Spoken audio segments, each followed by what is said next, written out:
नमस्कार दोस्तों, आज हम बात करेंगे यूपीआई के बारे में। UPI new rule 2025। आज के आधुनिक युग में यूपीआई ने भारतीय लोगों के पैसे लेन देन के तरीके को पूरी तरह बदल दिया है। सब्जी खरीदने से लेकर बड़ी दुकानों पर बिल चुकाने सब कुछ अब मोबाइल फ़ोन से हो जाता है। गूगल पे, फ़ोन पे और पेटीएम जैसे एप्लीकेशन हर किसी मोबाइल में देखे जा सकते हैं। लेकिन अब national payment corporation of India ने 1 अक्टूबर 2025 यूपीआई प्रणाली में एक महत्वपूर्ण बदलाव किया है।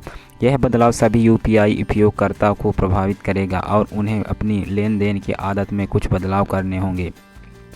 डिजिटल पेमेंट की दुनिया में यह बदलाव एक बड़ा कदम माना जा रहा है। करोड़ों भारतीय जो रोज़ाना यूपीआई का इस्तेमाल करते हैं, उन्हें इस नियम के बारे में जानना बेहद ज़रूरी है। यह बदलाव न केवल आम लोगों को प्रभावित करेगा, बल्कि छोटे व्यापारियों, दुकानदारों और सेवा प्रदाताओं पर भी इसका सीधा असर पड़ेगा। इसलिए समय रहते इस नए नियम को समझना और उसके अनुसार खुद को तैयार करना आवश्यक है। एनपीसीआई द्वारा लागू किए गए नियम के अनुसार अब P2P कलेक्ट रिक्वेस्ट फीचर यानी फुल ट्रांजैक्शन की सुविधा बंद कर दी गई है। पहले यह फीचर उपयोगकर्ताओं को किसी से पैसे मांगने की सुविधा प्रदान करता था। इसका मतलब कि आप किसी व्यक्ति को एक रिक्वेस्ट भेज सकते थे, वह आपको एक निश्चित राशि ट्रांसफ़र करे और अगर वह व्यक्ति उस रिक्वेस्ट को स्वीकार कर लेता था तो पैसा आपके खाते से कट जाता था। लेकिन अब यह प्रक्रिया पूरी तरह समाप्त कर दी गई है। इस नए नियम के लागू होने के बाद अब कोई व्यक्ति किसी को कलेक्ट रिक्वेस्ट नहीं भेज सकेगा। साथ ही अगर कोई आपको ऐसी रिक्वेस्ट भेजता है तो आप उसे स्वीकार भी नहीं कर सकेंगे, क्योंकि यह विकल्प यूपीआई एप्लीकेशन से हटा दिया गया है। यह बदलाव सभी यूपीआई आधारित एप्लीकेशन पर लागू होता है, चाहे वह गूगल पे हो, फ़ोन पे, पेटीएम। सभी प्लेटफार्म पर यह नियम समान रूप से लागू किया गया है। पिछले कुछ वर्षों में ऑनलाइन धोखाधड़ी के मामलों में तेज़ी से वृद्धि हुई है। साइबर अपराधी विभिन्न तरीक़ों से मासूम लोगों को ठगने की कोशिश करते हैं। कलेक्ट रिक्वेस्ट फीचर का दुरुपयोग करना उनका एक पसंदीदा तरीका बन गया था। धोखेबाज लोग अनजान व्यक्तियों को कलेक्ट रिक्वेस्ट भेजते थे और कई बार लोग गलती से यह भ्रम में उस रिक्वेस्ट को स्वीकार कर लेते थे। जैसे ही वे रिक्वेस्ट स्वीकार करते थे, उनके खाते से पैसे कट जाते थे और वह पैसा धोखेबाज के खाते में चला जाता था।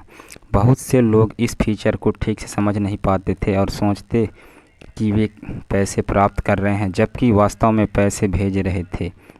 इस प्रकार की धोखाधड़ी की शिकायतें लगातार बढ़ रही थी। एनपीसीआई को हज़ारों ऐसी शिकायतें मिली जिनमें लोगों ने बताया कि गलती से कलेक्ट रिक्वेस्ट स्वीकार करने से उनके खाते से पैसे चले गए। इन सभी समस्याओं को देखते हुए और उपयोगकर्ताओं की सुरक्षा को प्राथमिकता देते हुए एनपीसीआई ने इस फीचर को पूरी तरह से बंद करने का निर्णय लिया है। अब पैसे का लेन देन कैसे होगा, तो ये भी जान लेते हैं। नए नियम में लागू होने के बाद अब पैसों को लेन देन का तरीका बदल जाएगा। अब यदि आपको किसी से पैसे लेने हो तो आपको उस व्यक्ति से कहना होगा कि आपको पशु ट्रांजैक्शन के माध्यम से पैसे भेजें। इसका मतलब यह है कि सामने वाला व्यक्ति खुद आपका क्यूआर कोड स्कैन करेगा या आपकी यूपीआई आईडी डालकर पैसे ट्रांसफ़र करेगा। यह प्रक्रिया ज़्यादा सुरक्षित है क्योंकि इसमें पैसे भेजने वाला व्यक्ति पूरी तरह नियंत्रण में रहता है। अब दुकानदारों और व्यापारियों को अपना क्यूआर कोड दिखाना होगा। ग्राहक को अपनी यूपीआई आईडी बतानी होगी। ग्राहक खुद उस क्यूआर कोड को स्कैन करके या यूपीआई आईडी डालकर राशि दर्ज करेगा और पेमेंट करेगा। यह तरीका पहले से ही बहुत लोकप्रिय और अधिकांश लेन देन इसी तरीके से होते हैं। साथ ही अब सभी उपयोगकर्ताओं को सलाह दी जा रही है कि वे अपने यूपीआई एप्लीकेशन को नियमित रूप से अपडेट करते रहें ताकि कोई तकनीकी समस्या न आए और लेन देन सुचारू रूप से होता रहे। किन लोगों को पड़ेगा सबसे ज़्यादा असर, तो ये भी जान लेते हैं। यह नया नियम सभी यूपीआई उपयोगकर्ताओं पर लागू होगा, लेकिन कुछ विशेष वर्गों पर इसका प्रभाव अधिक पड़ेगा। जो लोग नियमित रूप से गूगल पे, फ़ोन पे, पेटीएम जैसे अन्य यूपीआई एप्लीकेशन का इस्तेमाल करते हैं, उन्हें अपनी आदतों में बदलाव करना होगा। विशेष रूप से छोटे व्यापारी, दुकानदार, फ्रीलांसर और सेवा प्रदाता जो अक्सर अपने ग्राहकों को कलेक्ट रिक्वेस्ट के माध्यम से पैसे मांगते थे, उन्हें अब नया तरीका अपनाना होगा।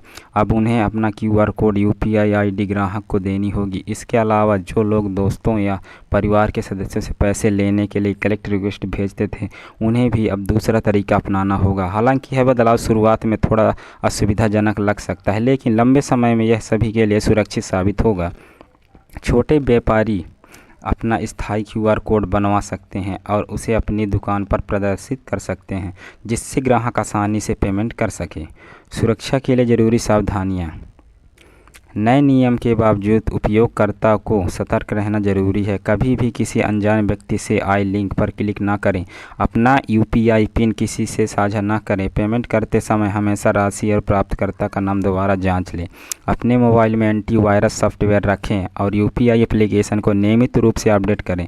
यदि कोई संदिग्ध गतिविधि दिखे तो तुरंत अपने बैंक को सूचित करें। याद रखें कि बैंक UPI कंपनी कभी भी फ़ोन पर आपका पिन या OTP नहीं मांगती। UPI में किया गया यह बदलाव उपयोगकर्ताओं की सुरक्षा को ध्यान में रखते हुए लिया गया है। एक महत्वपूर्ण कदम है। हालांकि शुरुआत में इससे कुछ असुविधा हो सकती है, लेकिन यह धोखाधड़ी को रोकने में बेहद कारगर साबित होगा। सभी UPI उपयोगकर्ताओं को इस नए नियम को समझना होगा और पशु ट्रांजैक्शन के माध्यम से पेमेंट करने की आदत डालनी चाहिए। डिजिटल पेमेंट सुरक्षित और सुविधाजनक है, बशर्ते आप सतर्क रहें और सही तरीके अपनाएं। तो ऐसे और भी वीडियो देखने के लिए हमारे चैनल को लाइक एंड सब्सक्राइब करना ना भूलें। फिर मिलते हैं नेक्स्ट वीडियो में। तब तक के लिए जय हिंद, धन्यवाद।